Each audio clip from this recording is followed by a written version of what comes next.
صرف دو ہی مطالبات پر آپ کا فوکس ہے یا 8 فروری جو سب سے بڑا ڈسپیوٹ ہے، اور اگر آپ کے دو مطالبات حل بھی ہو جائیں تو الیکشن دھاندلی تو اگین وہ ایک ایپل آف ڈسکارڈ تو رہے گا اور آپ کے اور حکومت میں؟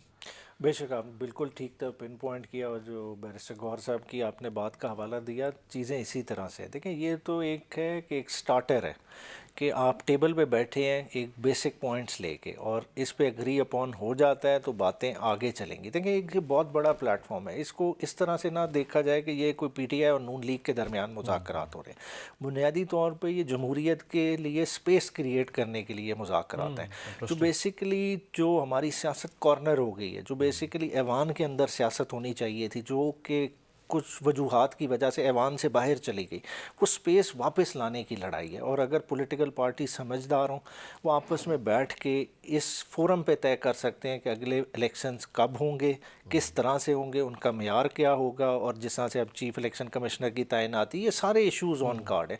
تو میرے خیال سے ایک فورم مل گیا ہے پولیٹیکل فورسز کو، اور اس کو انہیں وائزلی کیپٹلائز کرنا چاہیے۔ سپیس دینے والے آپ کے ساتھ بیٹھے ہیں جنہوں نے یہ سپیس ساری رینڈر کی ہے، پیپلز پارٹی، نون لیگ، یہ کیسے پھر ان کے ساتھ مل کے سپیس کیسے آپ دیکھیں نے؟ الٹیمیٹلی دیکھیں انہیں بھی ریئلائزیشن ہے، اچھا عمران ہے۔ خان صاحب کو انہوں نے کب نکالا تھا؟ آج دیکھیں 2 ماہ اور گزر جائیں تو 3 سال ہو جائیں گے۔ جی 3 سال سے عمران خان کے ہاتھ میں تو پولیٹیکل گیم نہیں ہے نا، نہیں، ہاں۔ ان کے ہاتھ تھی۔ 3 سال انہوں نے اپنی طرف سے تو بیسٹ ایفرٹ کی نا، چاہے جیسی بھی ہو، ہمیں وکٹمائز کیا وہ چیز علیحدہ کر دیں، مگر اپنے فرنٹ پہ تو انہوں نے پورا کھیلا ہوگا اکنامک ریکوری کے لیے، فورن پالیسی کے لیے، مگر انہیں ہر محاذ پہ ڈیفیٹ کا سامنا ہوا ہے۔ وہ کیوں ہار آئی ہے؟ کیونکہ دیکھیں ملک میں پولیٹیکل ڈسکارڈ تھا، اور جب تک پولیٹیکل سٹیبلٹی نہ ہو آپ اکنامک فرنٹ پہ ایکسیل کر ہی نہیں سکتے، یہ اسٹیبلش بات ہے، یہ وہ خود بھی مانتے ہیں۔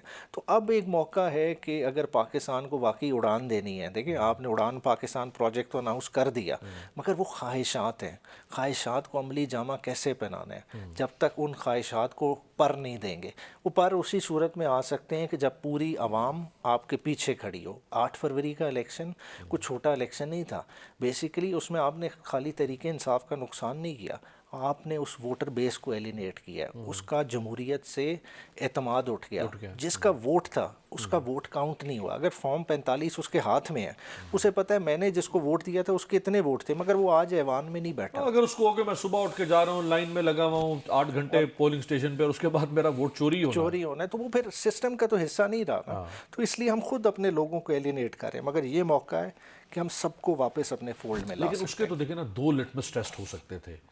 ایک سنجانی جلسے کے بعد جب قومی اسمبلی پہ رات کو ریڈ ہوا اور آپ کے لوگوں کو اٹھایا گیا، اسپیکر قومی اسمبلی اتنے امبیرس ہوئے، انہوں نے کہا میں ریزائن کرنے کو تیار ہوں، کچھ نہیں کر سکے اس بات کو، اب 3 مہینے ہونے کو ہیں۔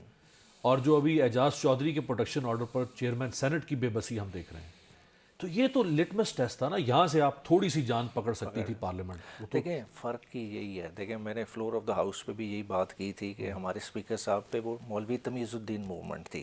اگر دیکھیں مولوی تمیز الدین اپنی اسمبلی بچانے کے لیے عدالت تک چلا گیا تھا۔ دیکھیں آپ خالی آرڈر کرنے سے کام نہیں ہوگا، بات ہے کس نے آپ کا آرڈر وائلیٹ کیا، آپ اس کو بلائیں، آپ کے پاس اختیار ہے، آپ پنش کر سکتے ہیں، مگر نہیں کیا۔ آئی جی پنجاب کو کیا اسپیکر صاحب نے پوچھا؟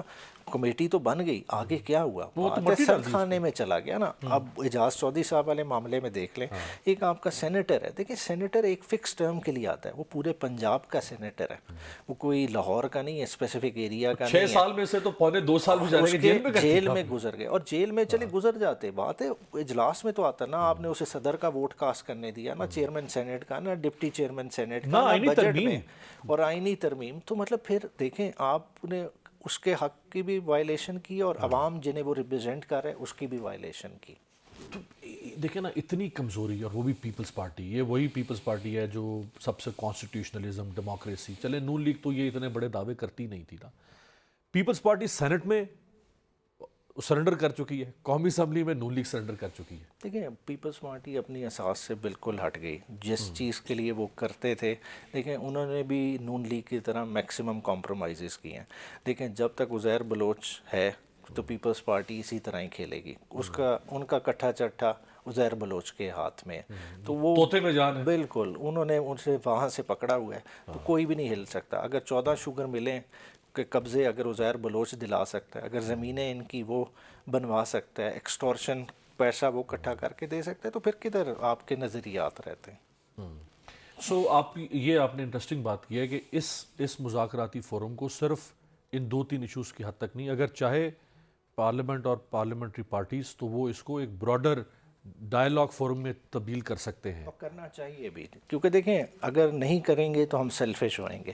دیکھیں یہ ڈائلاگ میں دوبارہ سے کہوں گا کسی ایک جماعت کے لیے نہیں، کسی ایک فرد کے لیے نہیں، یہ بیسیکلی عوام کو اس پروسیس میں انکلوڈ کرنے کی بات ہے. دیکھیں چارٹر آف ڈیموکریسی کیوں فیل ہوا؟